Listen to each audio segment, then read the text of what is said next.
this vaccine is safe and it has been certified safe and usable by NAFTA.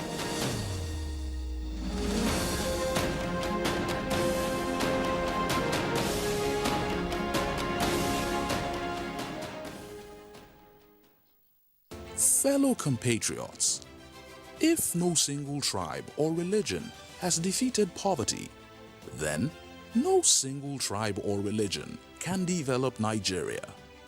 The success story of every state and capital is the contribution of every tribe and religion. Our Nigeria no be wazobia, no majorities or minorities. Every tribe and every religion still dey hustle for naira wey no get tribe or religion. So, my country people, let's join this movement that says naira no get tribe and use the naira to develop our naira land. Citizens first. Citizens before state of origin. Citizens before your religion. Citizens before your ethnic belonging. For participation, call 0902 739 5555.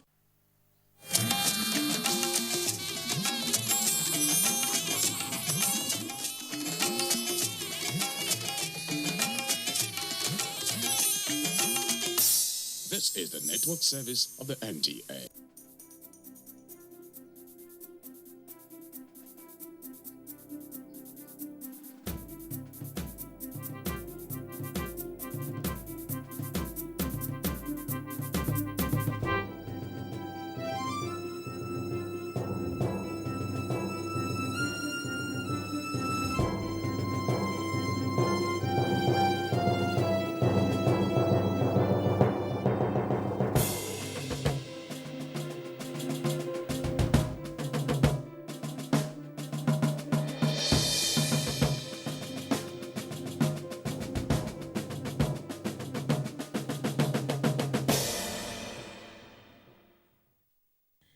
Hello viewers and welcome to another exciting edition of your program Corruption Must Go.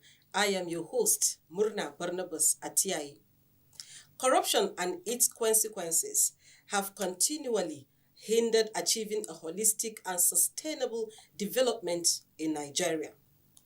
It is unfortunate that Nigeria, a nation richly blessed with human and material resources, is grappling with the effects of corruption which have kept her from development.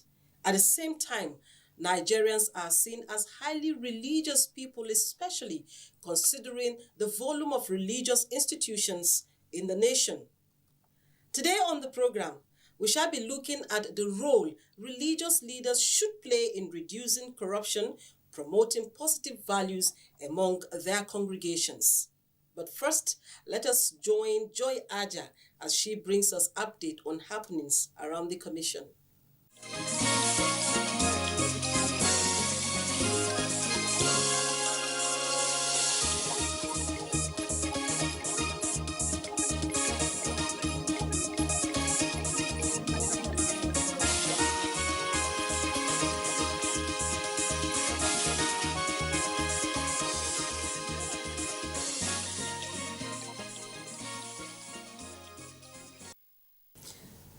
Thank you, Murna.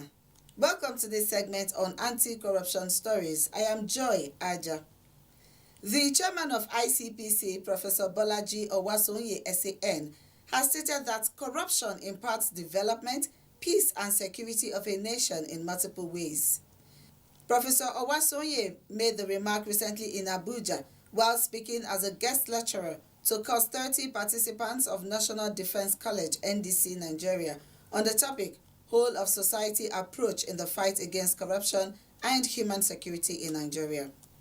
The chairman stated that corruption weakened the state and eroded its capacity to provide the requisite training and equipment for security and paramilitary agencies such as the police, military, immigration, customs, civil defense, and neighborhood watches. But we know that corruption keeps countries in cycles of violence, and Nigeria is a typical example. It keeps countries in cycles of violence because it funds armed groups and criminal networks. It can also prevent the development of effective institutions of governance. And I'll give examples, because what corruption does is it undermines the capacity of the state to resource those who are supposed to defend and stabilize the state. So when corruption takes away all the money, where are they going to get money to fund soldiers? Even if fund soldiers, because corruption is endemic, the money will be stolen by soldiers, other soldiers, who are supposed to manage the resource. That's what the endemic corruption does. When money and resources are able to government are diverted by corrupt officials, instead of being channeled for the benefit of citizens, the club turns back on social and economic development. In his remark after the lecture, NDC Commandant Rear Admiral O.B. Daji also lent his voice to the fact that corruption was an existential threat to national security because of its ability to undermine the institutions of the state and erode public trust. My takeaway from this lecture, and I believe for the participants, is that corruption and insecurity should be a concern to each and every one of us, especially as strategic leaders.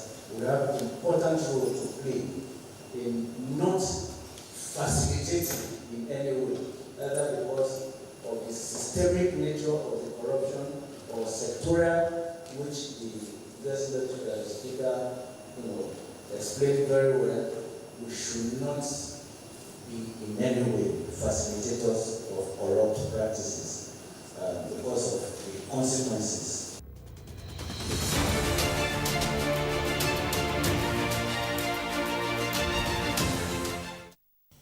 In another development, the chairman of ICPC, Professor Bolaji Owasonye SAN, has implored the management of the Ministry of Niger Delta Affairs to lend its unalloyed support to the Anti-Corruption and Transparency Unit (ACTU) by adequately funding the unit's activities. The chairman, who was represented by Mr. Olanyika Ayegbayo of System Study and Review Department, made the call during the inauguration and induction of new ACTU members of the Niger Delta Affairs Ministry recently in Abuja. Professor Owasonye implored management to adequately fund the activities of the unit as required via extant circulars issued by the Office of the Head of Civil Service of the Federation and provisions of the standing order for the operations of actors in ministries, departments, and agencies. The unit will assist management in promoting a transparent and accountable workforce by effectively discharging its duties, which include conducting system study and review of processes and procedures, conduct continuous sensitization of staff on and against corruption, develop and implement code of ethics or conduct for the staff, monitor budget implementation, domesticate the ethics and integrity compliance scorecard, and undertake preliminary investigations into complaints received, among others. To achieve this important mandate, ACTU needs the unalloyed support of management. We therefore implore management to adequately fund the activities of the unit as required via extant circulars issued by the Office of the Head of the Civil Service of the Federation and the provisions of the standing order for the operations of ACTUs in MDAs 2014.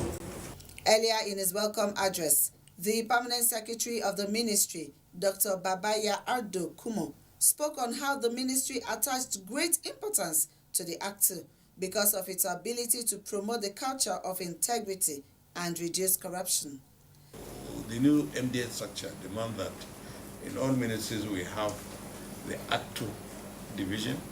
ACTU is anti-corruption and transparency unit in all the MDS, and it's directly under the permanent secretary, under the office of the director of special duties. And the mandate of that unit basically is another ICPC in the ministry. Basically, it's a watchdog. They watch our activities and report directly to people, maybe without any recourse to us. So that unit, we attach great importance to it. We quite recognize its existence and its activities as key to government's agenda of promoting transparency and accountability in governance. Dr. Kumo also highlighted some of the mandates of the ministry to include coordination of development activities of the region, promotion of peace, and ensuring the protection and sustainability of the environment.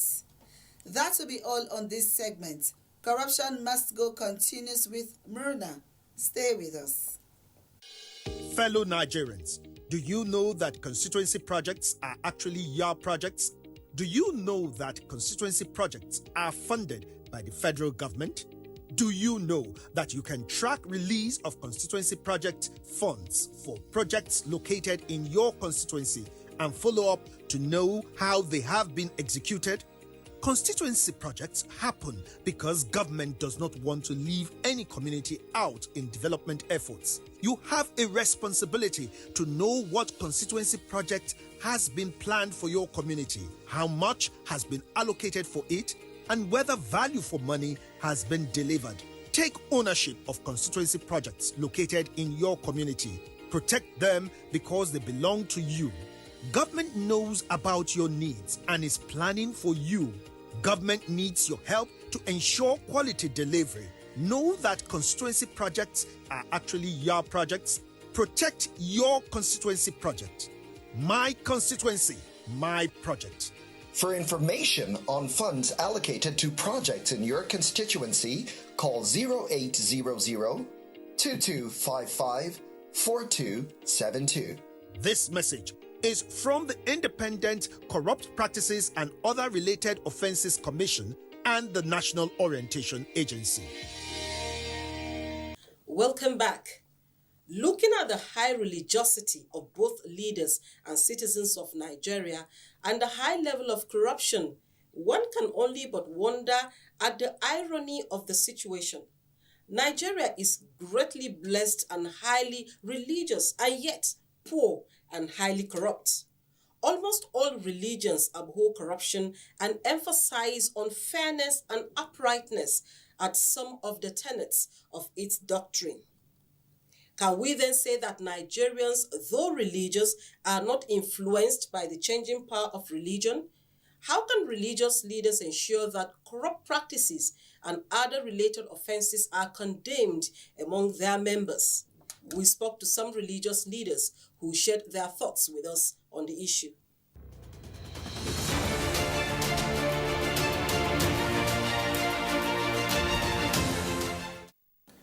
Well, generally from assessment, if you look at Nigeria and our way of life, Nigerians are very, very religious.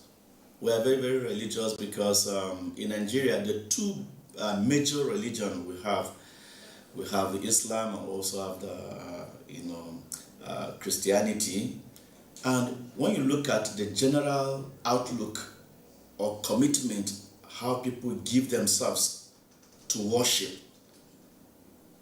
you will be able to say Nigerians are very, very religious. Haven't talked about these two religions and their influence. People are supposed to see what we teach. People should see us practicing it. Now the emphasis has been either as a Christian or as a Muslim.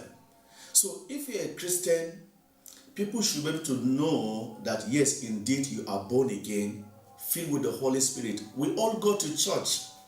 People go to churches every Sunday, and even we attend other activities, conferences, and beside that also, what we inherited from our parents. Many of us grew up, we are taught about this religion. We receive the discipline, we go to church with our parents, and here we have become adults. So this should have so much impact in my life, and also it should be on the life of others. So, but when you see a person who supposedly is a Christian and he calls himself a religious person, and yet he is behaving on the contrary, then to me there's a question mark. The moment you become a leader, you have become, God raises you up to pinnacle, and people look up to you. So as a leader, there are basic things we need to do. Number one, your lifestyle. Your lifestyle speaks volume. Beside your lifestyle also, we must learn to speak out. Anytime you see anything wrong, be bold as a leader to speak out. You see, when you don't speak out, you're also you're somehow also participating or promoting evil in society. So anywhere you notice corruption, be bold enough, have the audacity and speak out. But beside that also, leaders, when you become a leader, you are given authority to correct, to rebuke. So I want to encourage leaders that we should be bold to instill punitive measures where necessary. You know, the Bible says, train a child in the way he should go. When he's grown up, he will never depart from it. So charity begins at home.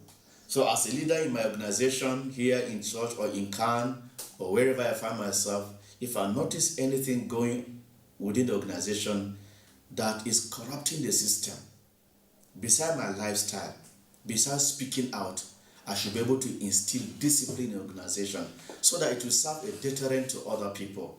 I want to thank God for what ICPC is doing. And we pray that God will continue to raise more hands, credible hands, people who will be so bold. You know, and what you are doing, you are thinking people may not notice it. People are noticing what you are doing. Yeah. A lot of corruption charges here and there. Yeah, but beside that, punitive measures being applied, send signal to other people not to repeat same kind of mistake. And without having such organization, I mean, Nigeria will become a banana republic where people do whatever they like and get away with it.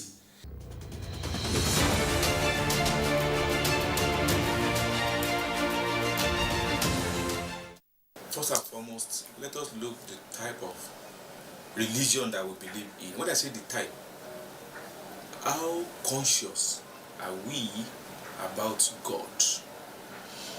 We believe in what I call dogmatic aspects of religion and the mechanical aspect of religion.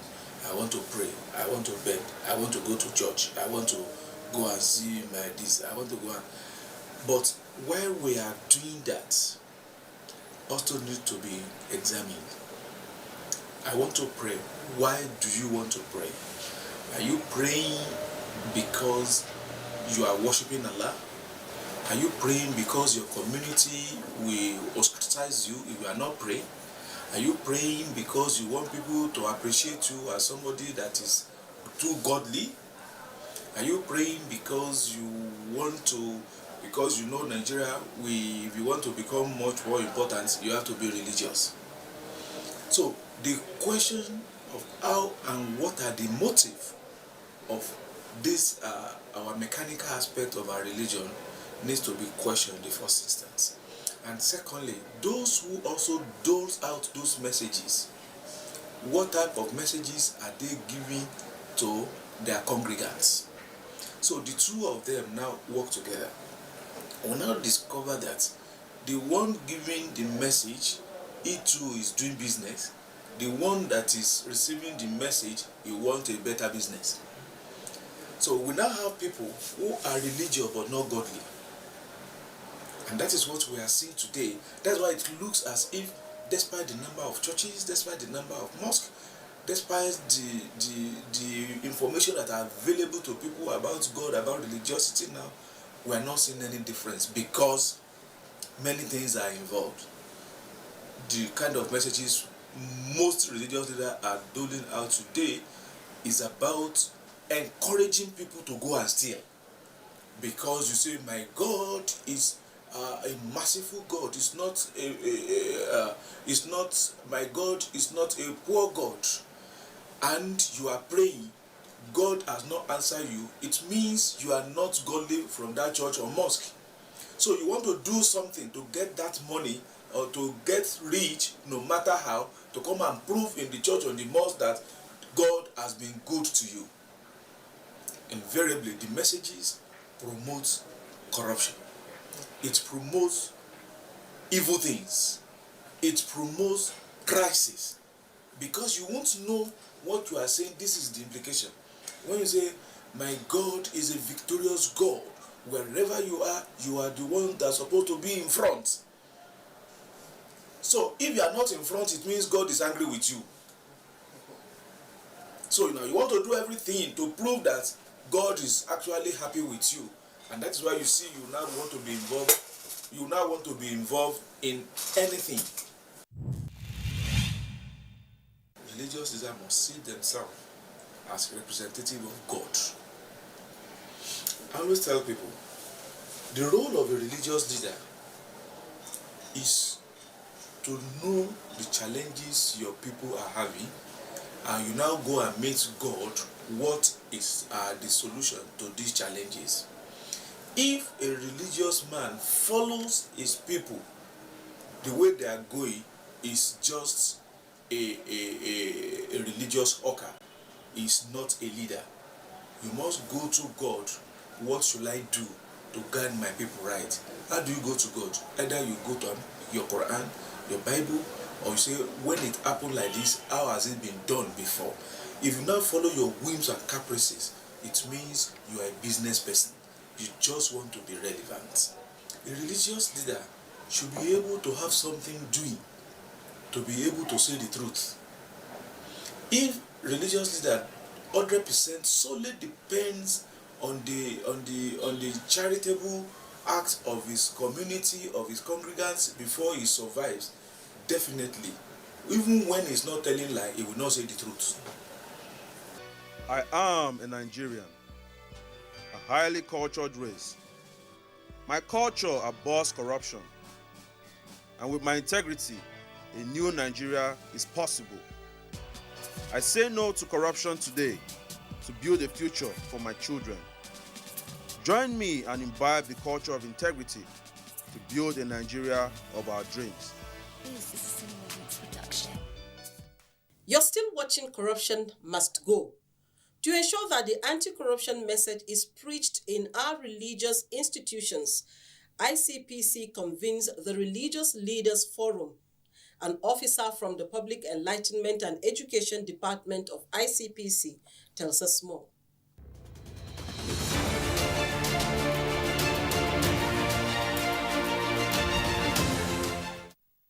The ICPC will recognize the fact that religious leaders, they are key in the fight against corruption and other social vices.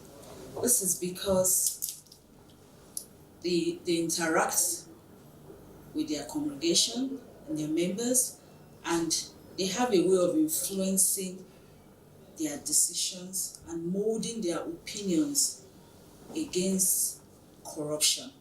The ICPC has organized several workshops for leaders of religions. We've organized workshops that brought together imams, pastors, even traditional rulers. We brought them together, and we have had this forum in several states.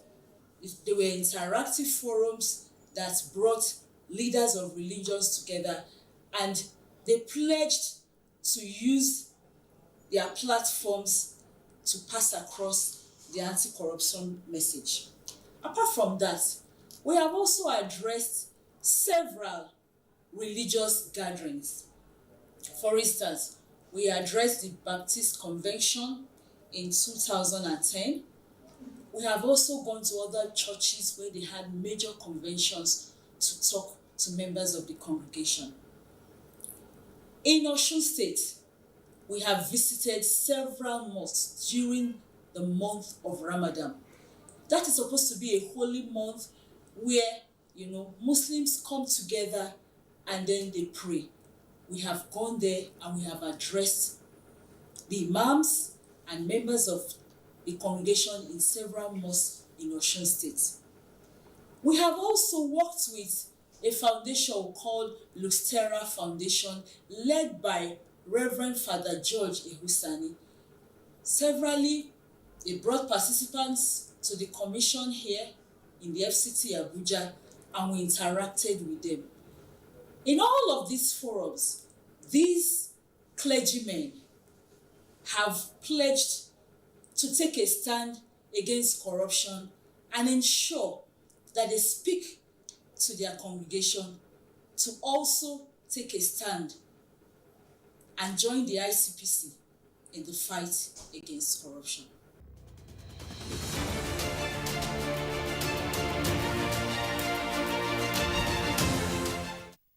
Religion can provide solution by redirecting the minds of followers towards understanding that power is from God and that everyone will give account of their stewardship. Also, corrupt people should not be celebrated for their bogus donations, but politely turned down and, if possible, reported. Remember that one person can make a difference in the fight against corruption. That's our package for today. You can send in your messages, complaints, and suggestions via our email info@icpc.gov.ng or through our smart number 0800 call ICPC. See you again next week. I am Murna Barnabas Atiayi.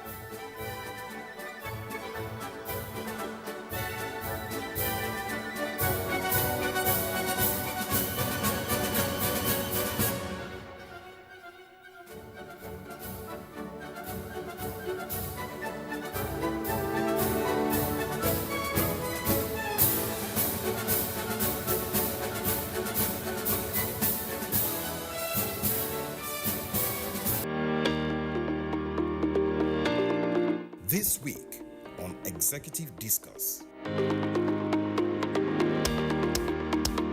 But I'm sure that must have been difficult for you, having been in the military for so long. Yeah, 30 and years. then now coming onto the throne of your fathers and having to persuade people, coerce them and all.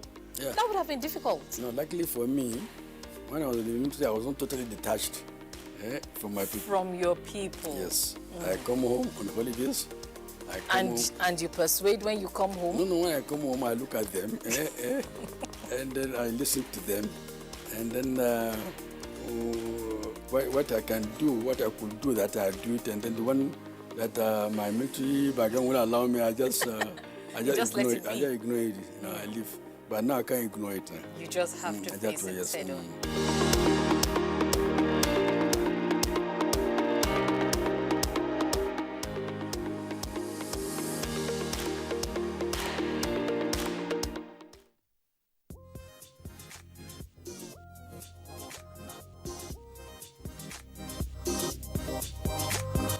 Wannan labarin ma yana peji na 36. Ita kuma babban labarin wannan jarida shine ainihin labarin da ke gaban jarida shine ta bayyana cewa ọkwa ojii kenga eziokwu nwanne m nwoke Ikechukwu Ndukwe Igbo mam iji wee mee ka ụbọchị na-aga n'anya ya ọjọ́ léwútẹ́lú nù. Nation fún ti òwúrọ̀ yìí ibẹ̀ náà ti sọ pé àwọn ìgbìmọ̀ aláṣẹ ìpínlẹ̀ Benue pàṣẹ wípé. ní gbogbo àwọn ẹ̀ka ní ẹ̀ka ètò ẹ̀kọ́ ní ẹ̀ka ètò ìlera ní ẹ̀ka ètò ààbò.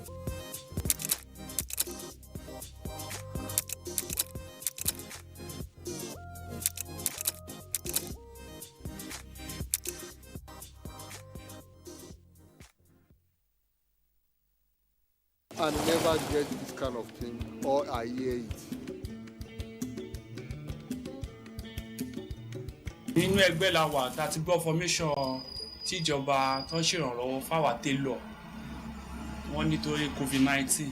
Wọ́n ní kí n kọ orúkọ àtàkáǹtì tí mò ń lò so mo kọ sílẹ̀ mo mọ́kàn kúrò mo wò pé ó lè jẹ́rọ́ ni nǹkan tá a wá ṣe. ju bí ọ̀sẹ̀ bíi mẹ́ta ẹ̀ lọ tí wọ́n gba àká nọ́mbà wa tí wọ́n béèrè ọ̀rọ̀ lọ́wọ́ wa yẹn ni wọ́n sẹ́ndì owó sínú àkáǹtì mi.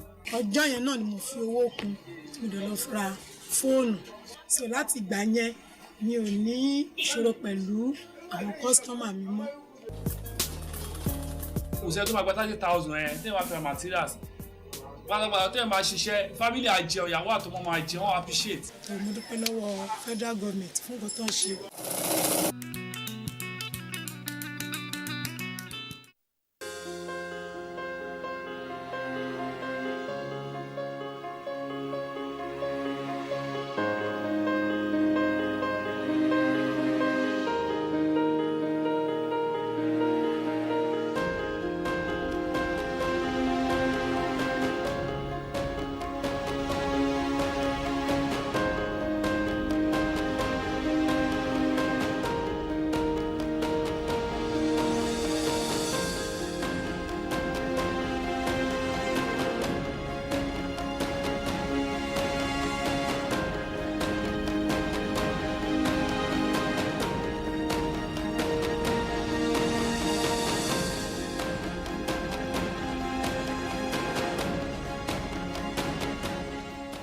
This vaccine is safe and it has been certified safe and usable.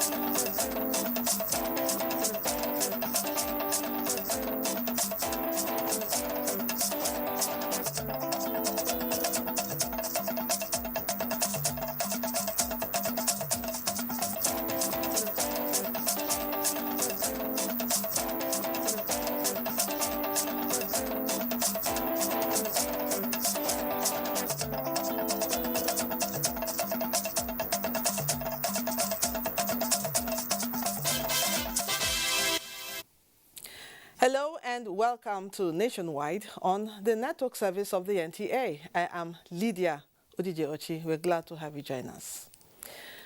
President, African Development Bank Group, Dr. Akinwumi Adesina, has pledged the bank's support for the recharging of water to the Lake Chad Basin. Dr. Adesina made the pledge during his discussion with Nigeria's President Muhammadu Buhari at the ongoing COP26 in Glasgow, Scotland.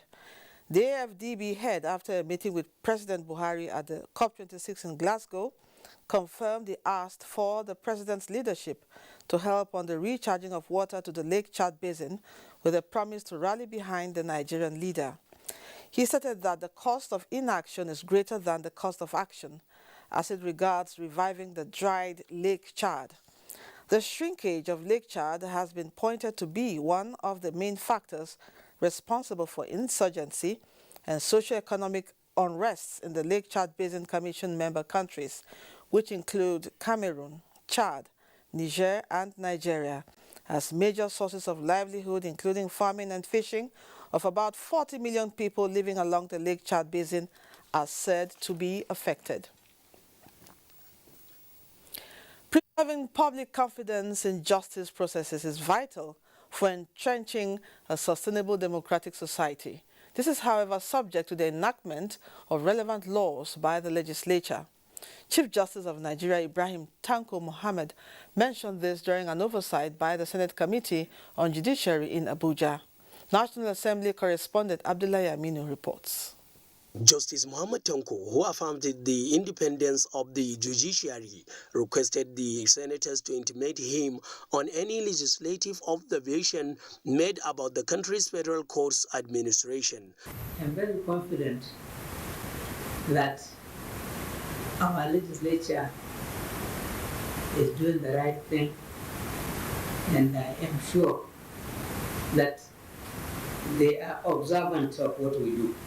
President of the Senate is fully committed to any reform and legislative initiatives that will ensure effective and efficient justice delivery system and respect for the rule of law. The Senate oversight continued with the Federal Court of Appeal, Federal Judicial Service Commission, and Federal High Court headquarters.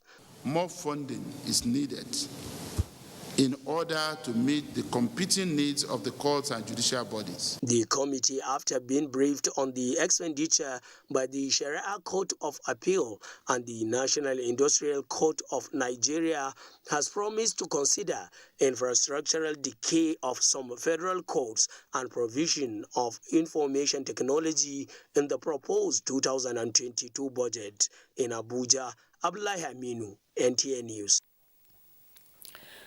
The 2022 budget of the Office of the Accountant General of the Federation has more than doubled following a federal government's memo. National Assembly correspondent Lami Ali will tell us why.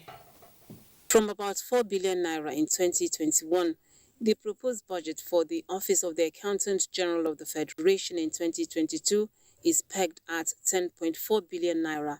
The Accountant General said the increase is due to the recent directive that payments of emoluments of their staff on deployment at foreign missions be captured in the budget of the Accountant General's office. The foreign service element is being introduced to our budget for the first time this year. It used to be with the Ministry of Foreign Affairs, but with some administrative changes, this has now been shifted to our office. The Finance Committee used the defense session to warn the Nigeria Sovereign Investment Authority over its refusal to engage with the committee. The law, whether made in error or even rightly, is not superior to the Constitution of the Federal Republic of Nigeria. We are using this opportunity to inform that agency. If they fail to present their budget, there will be no appropriation for that agency this year, 2022. Meanwhile, the House Committee on Agricultural Production and Services is touring parastatals under its purview on the 2021 budget performance. Your professional responsibility is key to enhance food security in this country. The visit will enable the committee to assess their financial performance for 2021 as they get set to defend the 2022 budgetary proposal.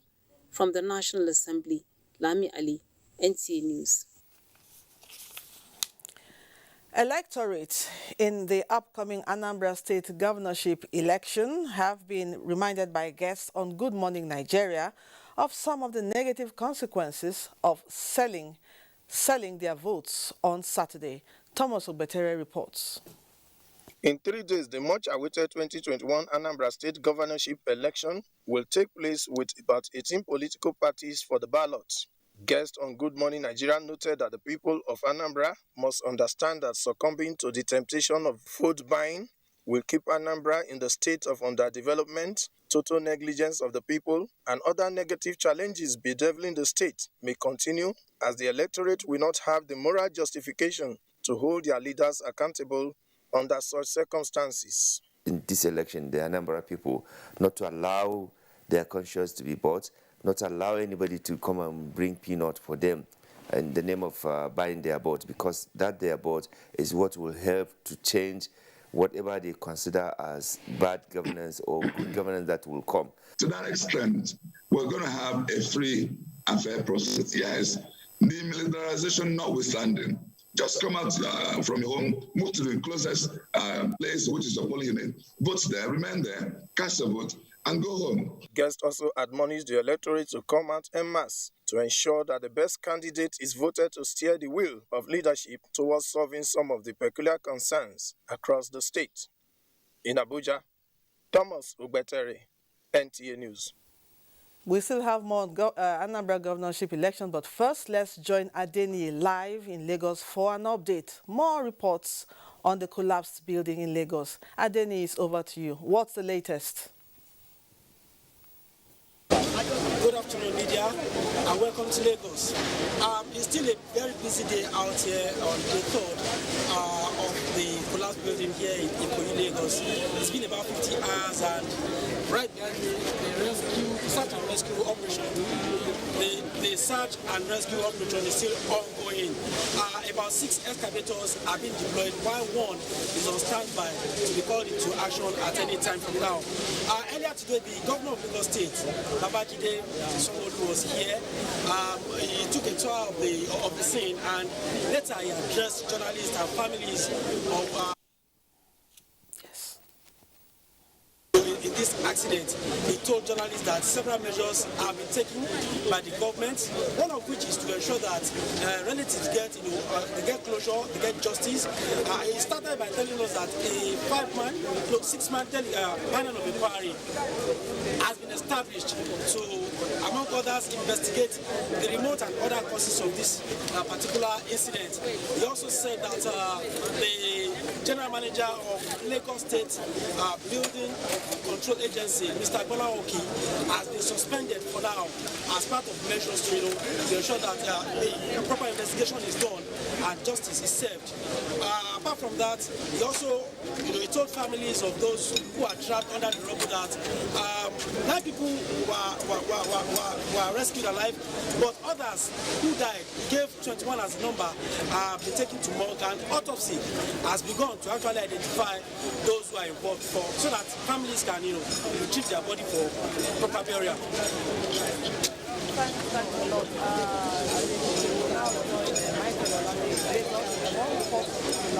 Michael, it's over to you.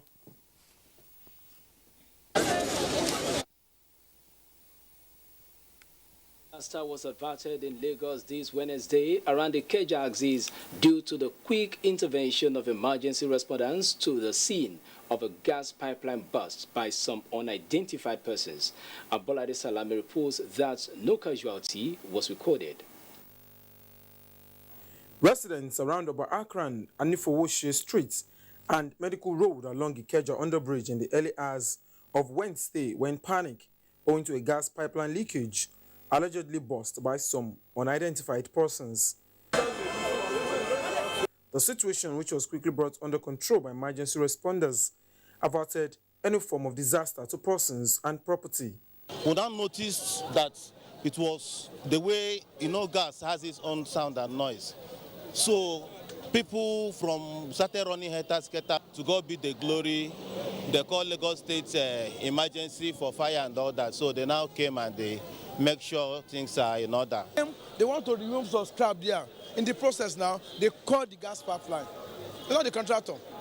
You can do that water, that's what they want to cut.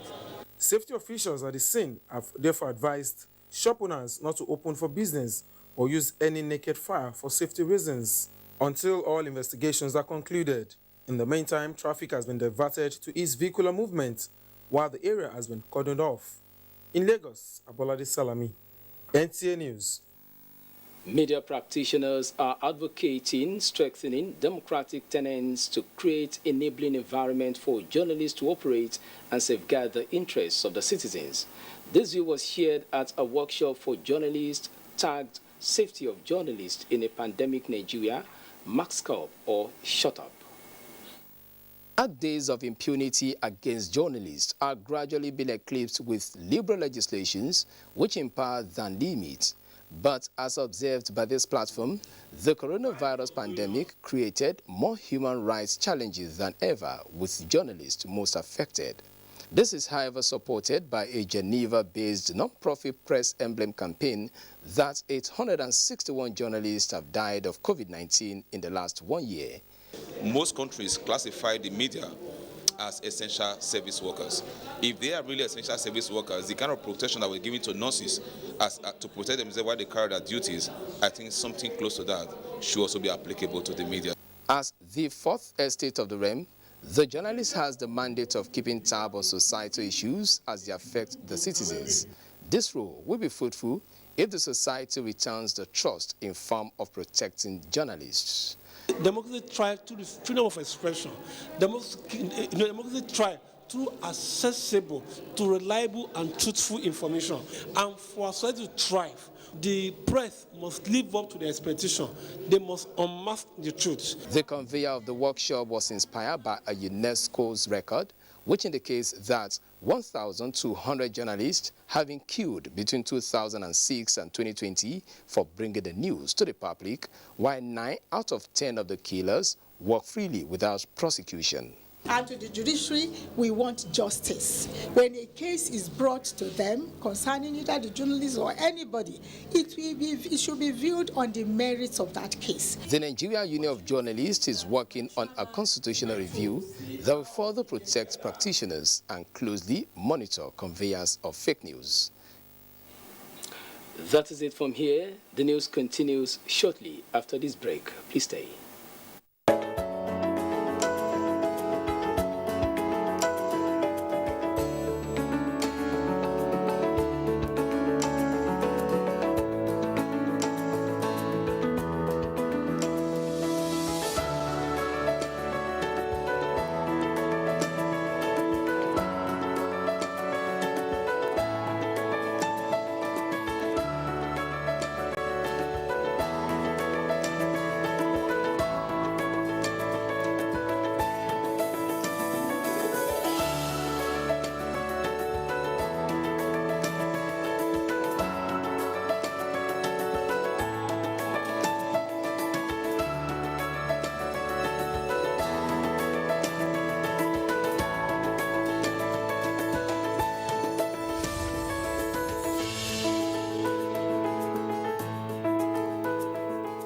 Media ecosystem is dynamic and requires continuous training for practitioners to perform optimally. NTA TV College Jos invites relevant officers to the following specially packaged training programs. Transmitter operation and maintenance. Date 1st November to 5th November 2021. 1 week. Photojournalism and photography. Date 8th November to 26th November 2021. 3 weeks. Advanced broadcast accounting and auditing. Date 22nd November to 3rd December 2021. 2 weeks. The course fee for the 3-week course is 130,000 naira per participant, while the fee for the 2-week course and 1-week engineering course is 100,000 naira only per participant, accommodation inclusive. The venue for all courses is the serene and secure environment of NTA TV College near Old Government House, Rayfield, Jos. For more inquiries, please call 0803-314-4383 or 0806-980-9807. NTA TV College, Jos, training you to be the best you want to be.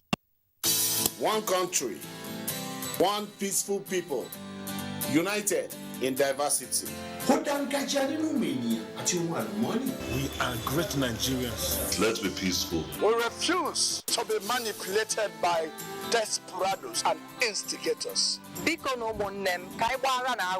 cannot succeed without your cooperation. A peaceful and united Nigeria is possible. Join us in one voice, one love and unity.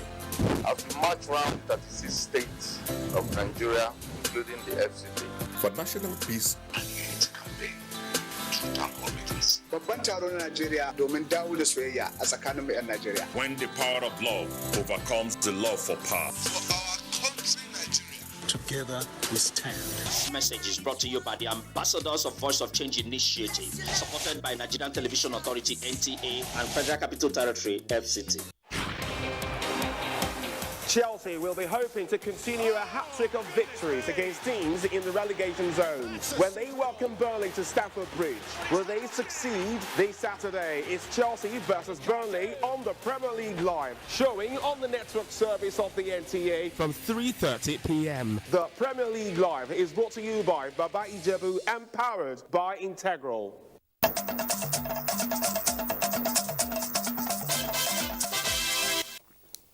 Thanks for staying with us. The Minister of Information and Culture, Lai Mohammed, said the rehabilitation of the National Arts Theatre Lagos is expected to be completed in November 2022. The minister stated this when he defended the ministry's 7.8 billion naira 2022 budget before the Senate Committee on Culture and Tourism. Ignatius Nkwo has more. The Minister of Information and Culture, Lai Mohammed, arriving the 2022 budget defense session of the Senate Committee on Culture and Tourism. His third visit to the National Assembly in less than 2 weeks. At the center of this engagement was the scrutiny of the 2022 budget of the culture and tourism sector and the need to make the sector Nigeria's top earner through improved private sector engagement. The capital related to culture sector is 778,060,757 naira. In line with this year's budget defense, we should try to engage private participation to build the tourism industry. Dubai, as hot as it is, as bad weather it is doing well in tourism. And it is not necessarily that government must drive tourism of every country, but government must give incentives. The digital switch over too, sir, by the time it's completed, it would really set the tone for the cultural revolution of this country, sir. The committee demanded to know the status of the rehabilitation of the National Arts Theatre Igamu, Lagos. If this administration, by the grace of God, is able by November 2022, sir, a commission the rehabilitated National Theatre, I think it will be a big achievement for this administration, because this theatre was built in 1976, and for almost 45 years, sir, it had never received any facelift. Lai Mohammed observed that in spite of paucity of funds, the ministry has repositioned the creative industry and has continued to make significant improvement in returning Nigeria's stolen artifacts. From the National Assembly, Ignatius Nkwo, NTA News. Expectations of a participatory and credible process that will feature a new approach to conduct of elections are high ahead of Anambra November 6th governorship election. Abubakar Usman Akwanga reports that experts and stakeholders on NTA's current affairs program, Tuesday Live, say it will serve as a litmus test to INEC's efforts to perfect conduct of elections in Nigeria. Election remains an acceptable instrument for periodic transfer of power under a constitutional democracy. That explains why the process is seen as fundamental in any democratic setting, as stakeholders in the next election to be conducted in Nigeria are strengthening collaboration to ensure that the Anambra governorship election fulfills these aspirations and through a peaceful means. We have made adequate arrangements for their votes to count. We have also made concrete arrangements to make sure that we secure the lives and security of the ad hoc staff that will be deployed, and also the voters. Discussants on NTA's current affairs program Tuesday Live are optimistic that arrangements made by INEC and security agencies will guarantee a process that will reflect the popular will of the people. Government had to take this painful decision, manage public affairs the best it can, deploy security agencies the best it can, roll out advocacy campaigns, negotiations with established groups that are not too radical, that can be able to douse some tension. Whoever emerges from that process will begin to build back trust, so that in 2023 and then in the elections that will come up in Anambra State in 2025, that will begin to see people who are more enthusiastic to exercise their franchise. The panel is also quick to appeal for responsible use of the social and conventional media within the period to facilitate peace and stability before, during and after the election. We must be very responsible, because whatsoever we post, we should be mindful of those who are gullible not to even think it through whether that is fact or fake. Every minute draws the electorate in Anambra closer to the D-Day, and it is expected that they will play by the rules on their bid to democratically get a successor to the incumbent whose tenure comes to an end. In Abuja, Abubakar Usman Akwanga, NTA News. Still on the governorship election, the Anambra State governorship election is perhaps the most talked about political topic in recent times. The intrigues surrounding the election made it so, with the threat of no election by the indigenous people of Biafra IPOB, constituting potential problems to national security, political and socio-economic progress of the region. The visit of the IGP is to boost the confidence of the electorate and men of the force from commands. The IGP, while interacting with the officers, he warned against unethical acts and urged them to be orderly while discharging their election duties. The IGP later had a closed-door meeting with top officers. Earlier, the IGP had posted 34,000 personnel and assets to the state, with DIG Joseph Egbunike coordinating the security component of the election. Meanwhile, the Inspector General of Police, Usman Alkali Baba, has ordered the immediate posting of CP Bartholomew Nnamdi Onyeka to Plateau State Command as the new Commissioner of Police in charge of the state. A statement by the force indicates that the posting follows the redeployment of CP Edward Egbuka to the force headquarters for other national assignments.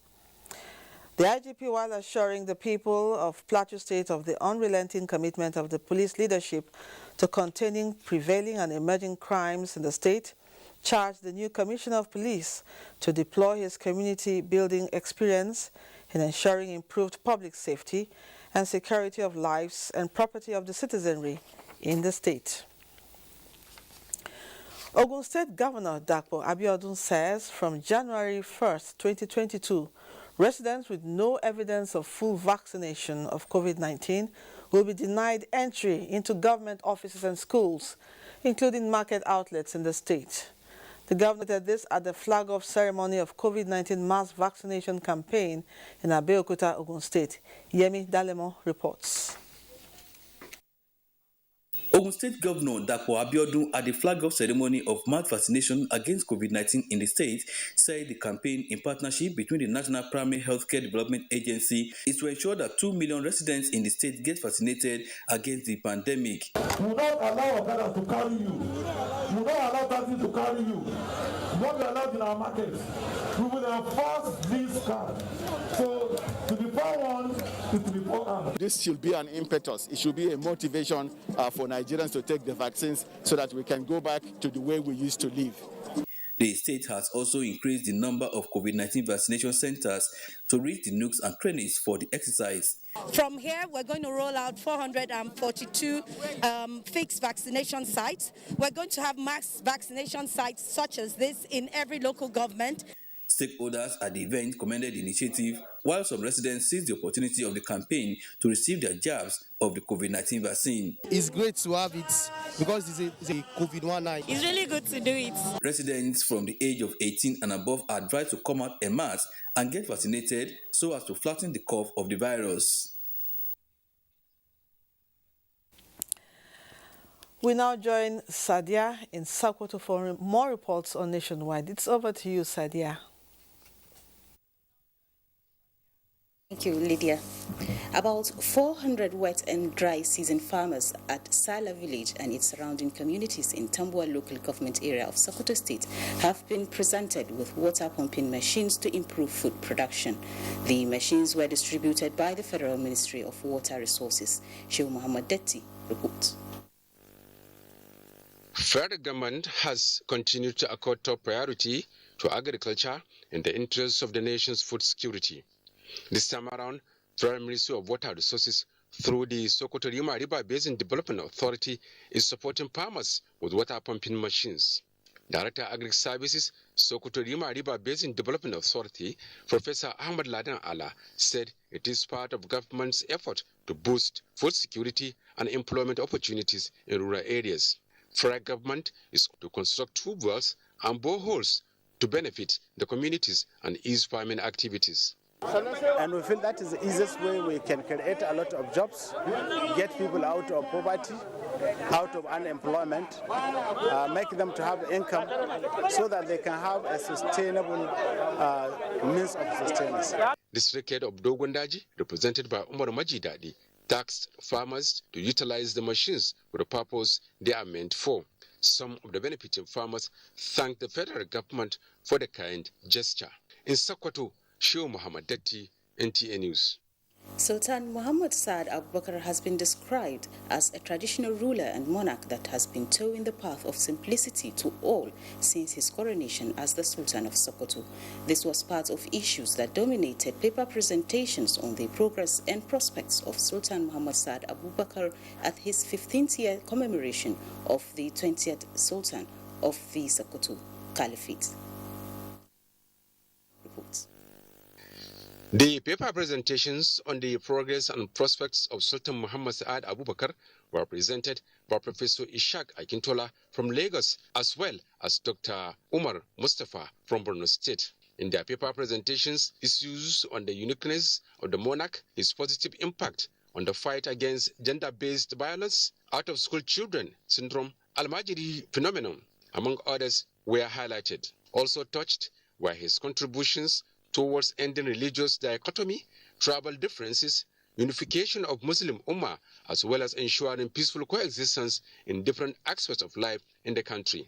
And we want to commend him for living such a simple life, even though he had the opportunity to do whatever he liked and to live a life of pomp and pageantry. By the establishment of the Sultan Foundation for Peace and Development, we have achieved so many things, and most importantly, girl-child education, which is really a very, very successful program, and various forms of abuse against women. Discussants at the event that included Sekina Lawal from Lagos State and Imam Fuad Adeyemi from Abuja analytically viewed presentations on the personality of the monarch, which makes him accommodative, generous, kind, and just, among others, as some of the features that enabled him to impact positively on the lives of Muslims and non-Muslims in the last 15 years of leadership. To strengthen this, Adeyemi admonished Muslim youths to work towards ensuring greater unity of Muslims in the country. Chairman of the event was Emir of Argungu Samaila Muhammad Mera. In Sokoto, Shehu Muhammad Dati, NTA News. And that's it from here. It's now back to Lydia in Abuja. Many thanks, Sadia.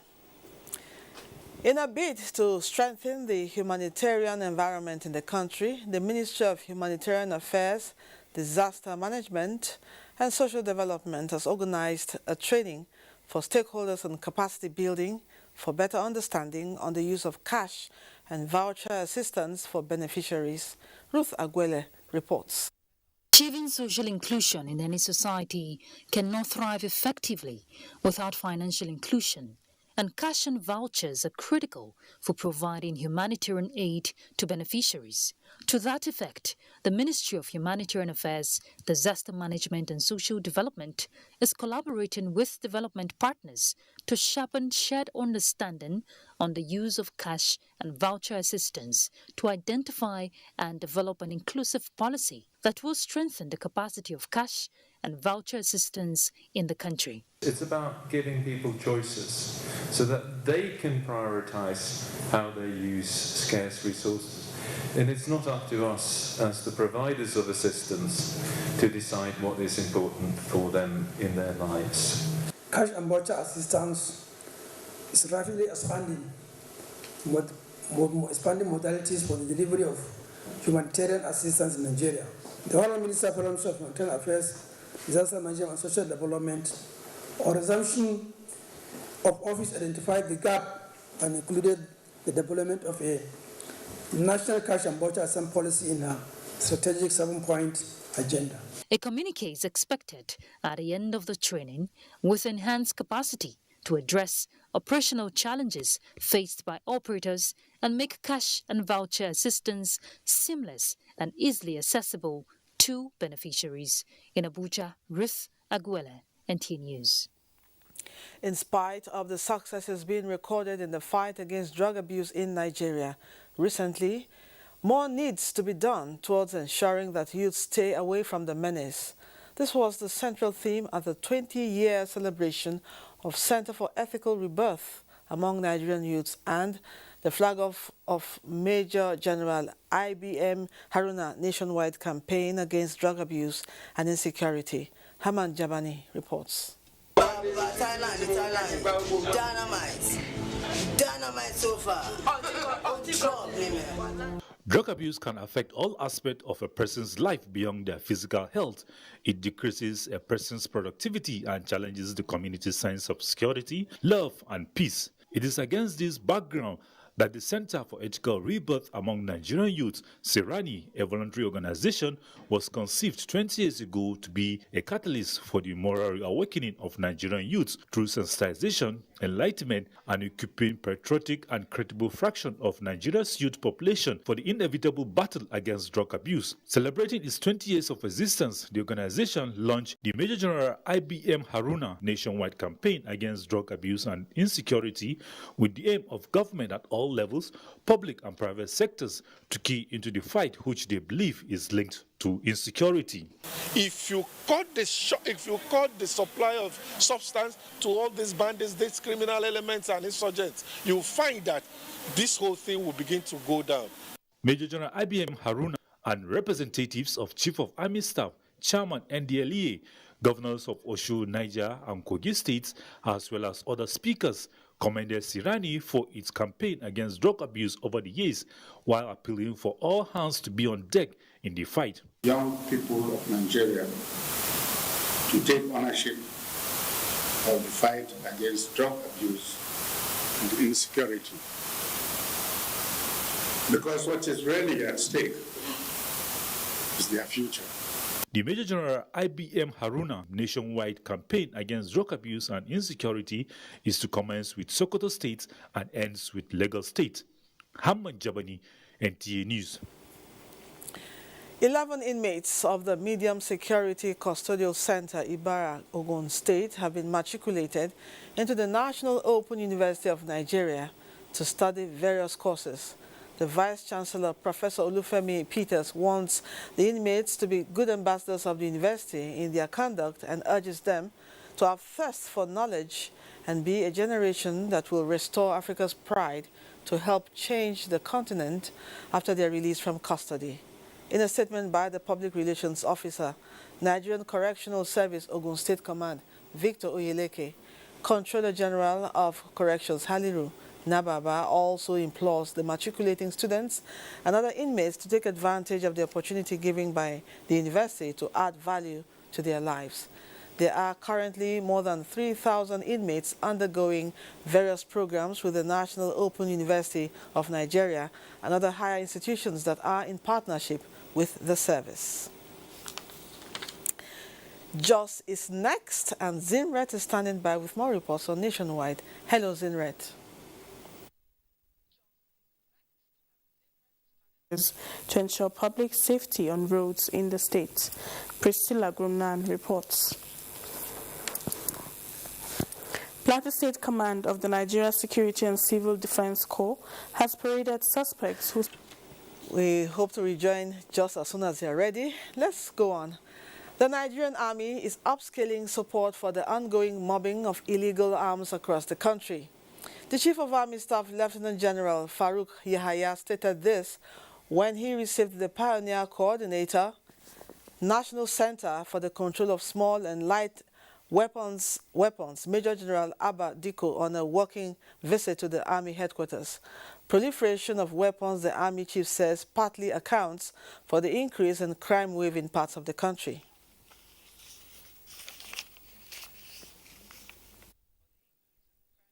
The spread of these weapons is one of the key causes of this violent crime. All of them, even the one in the northeast, if there are no small arms in their hands, it wouldn't have been there.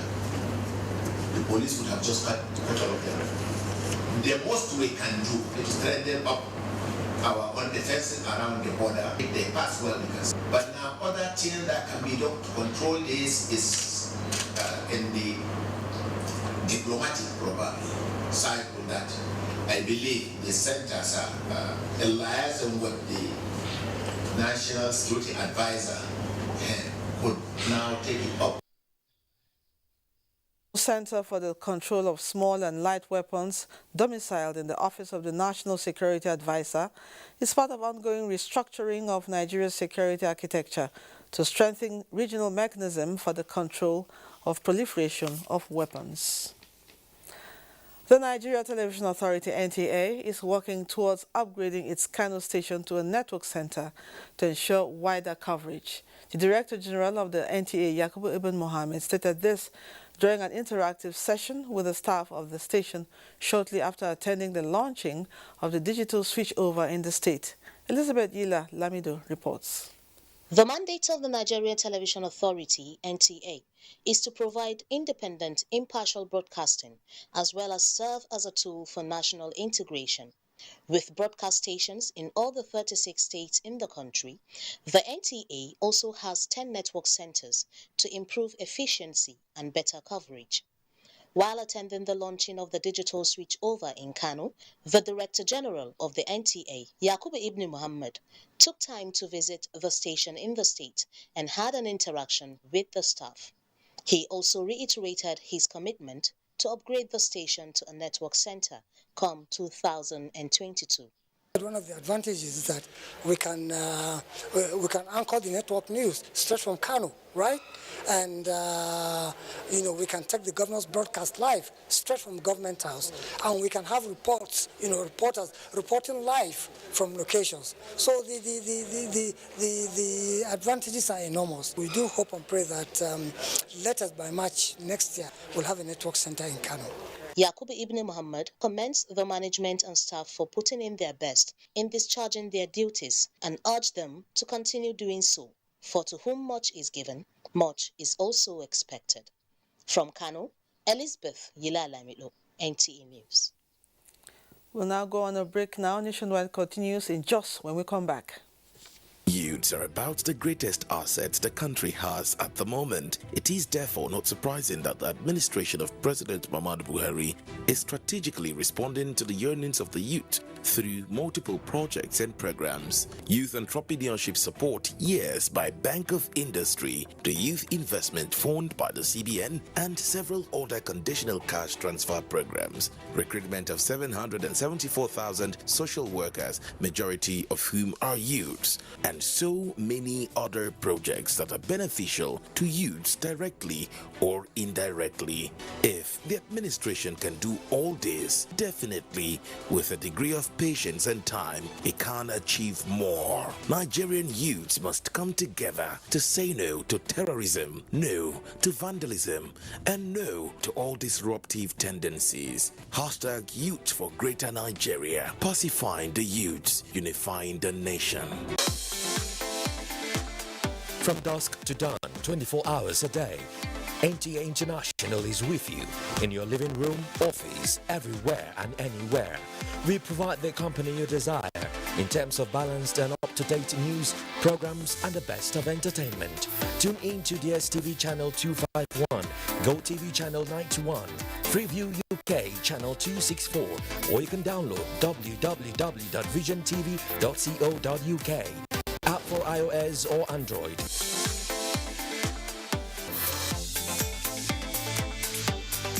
You can also see us on Facebook and YouTube for quality content on the go.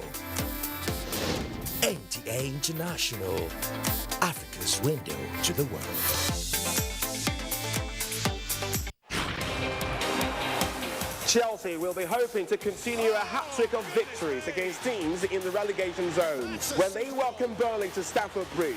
Will they succeed this Saturday? It's Chelsea versus Burnley on the Premier League Live, showing on the network service of the NTA from 3:30 p.m. The Premier League Live is brought to you by Baba Ijebu and powered by Integral.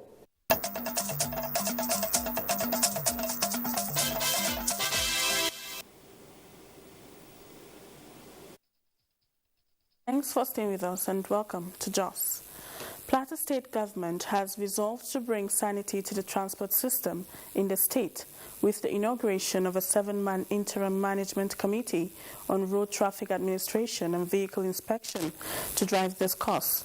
Governor Simon Lalong, while inaugurating the committee at the Government House, charged members to work with relevant security agencies to ensure public safety on the roads in the state. Priscilla Grumnan reports.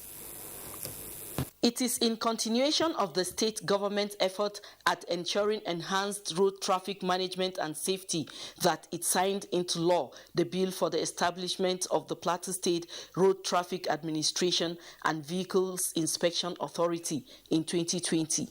Governor Simon Lalong says despite his administration's commitment at transforming the transport sector, the state has witnessed increased vehicular traffic and distortions in road transport management, leading to congestion on major highways, proliferation of motor parks, indiscriminate parking, and increase in crime. The governor assures of his administration's readiness to perform the groundbreaking of the British America Junction flyover as he urges the committee to work closely with the Internal Revenue Service to ensure all levies, penalties, and fees are collected.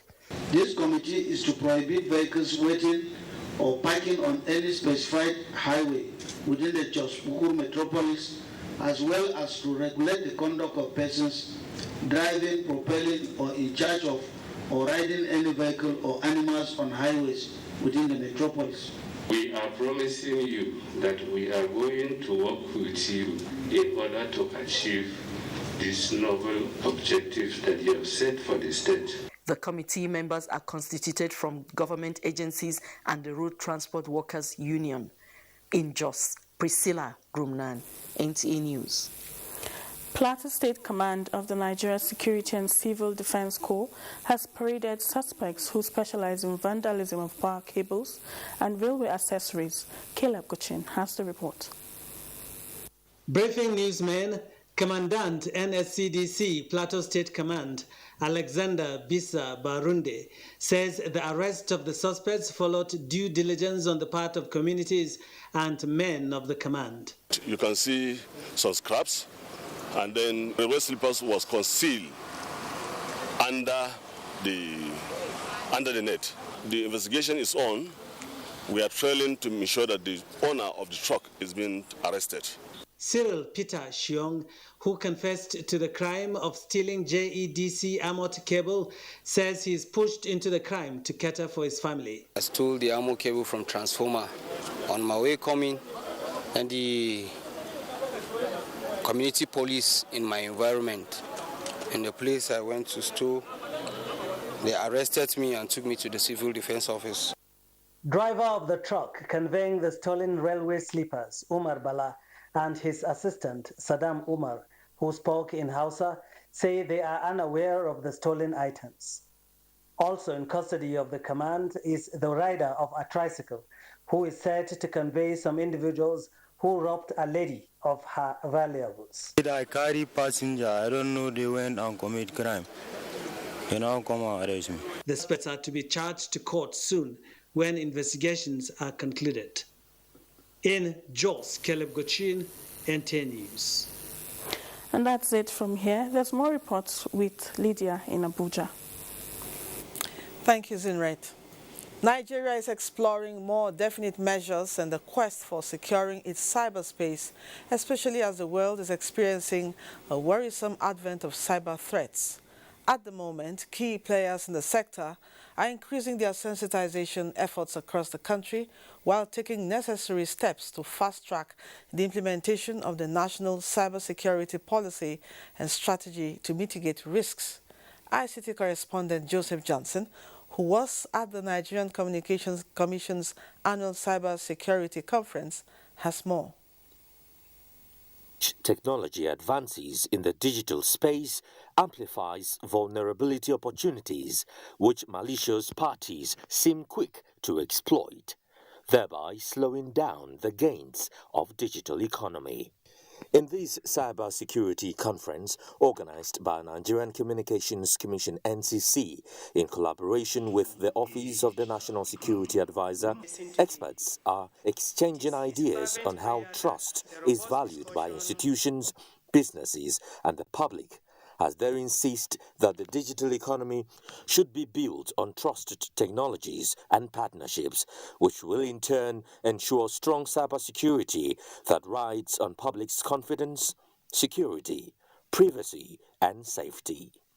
The NCC is in the forefront of ensuring a sound cybersecurity culture that is built on people, processes, and technology. With some online fraudulent activities being reported in some quarters linking cybercrime to certain national identification numbers, NINs, the idea of NIN registration, which was meant to curb cybercrime, becomes questionable. The Commission has not received any comment to that. But if there is anything like that, then any service provider that is provided the NIN, the law that establishes the mandatory use of the NIN for transaction also established the mandatory verification of any NIN that is provided, that is presented to a service provider. As they deliberate on the matter, the need to secure Nigeria's cyberspace will continue to be on the front burner. Joseph Johnson, NTA News. Nigerians who have not had the opportunity to register for their national identity number, NIN, are commending the federal government for extending the deadline again. Olajide Bello, however, reports that, alluring that those who want to use this window to enroll are facing some challenges. Extension of the deadline by the federal government is premised on the appeal by mobile network operators and stakeholders in the industry. It will also provide an opportunity for the registration of Nigerians in remote areas, diaspora and diplomatic missions. This took me to the NIMC office, which used to be a beehive of activities. Now it is empty. I equally made an attempt to get the sign of the commission on the extension, but the gate was shut against my crew. Just as I was about to leave the premises, I met Aliu Ismail, who had earlier been attended to. He said he came to the NIMC office for corrections on his name. To his greatest surprise, he was asked to pay. But the only thing that gave me challenge, that even make me move out of the place, is that they asked you to pay 15,000 naira. They have to pay it. No, it was there. It was written there that purposely for the NIMC. I come here now. He tell me that is the one activate my number for me. I said, why you call the number before they all activate my LN number? So I want to make it call my SIM now. But SIM, it never worked. Others, however, commended the federal government's initiative. It is hoped that Nigerians who are yet to enroll for their NIN will use this opportunity to do so before the deadline. Olajide Bello, NTA News. Let's now join Abdurrahman Usman Jibrila with a live report from the venue of the upcoming 9th edition of the ECOWAS Wrestling Tournament. At the wrestling arena here in Dakar, Senegal. This is another step in the ongoing 9th edition of the ECOWAS Wrestling Tournament, known as TOLAC. With me is Mr. Francis Schultz. He is the Director, ECOWAS Sports and Youth Development Center, where his office is in Ouagadougou. Sir, we would like to know what is going on here. This morning we are doing the medicals. We have a team of doctors here checking to ensure that the vital signs are okay. They check from the medical side that you are fit in terms of your health. They also check that you meet the weight category that you're competing in. And then once you're certified fit to compete, you come in and do the pairings, and then you select your opponents blindly, and they put you into your various category, and then also into the groups.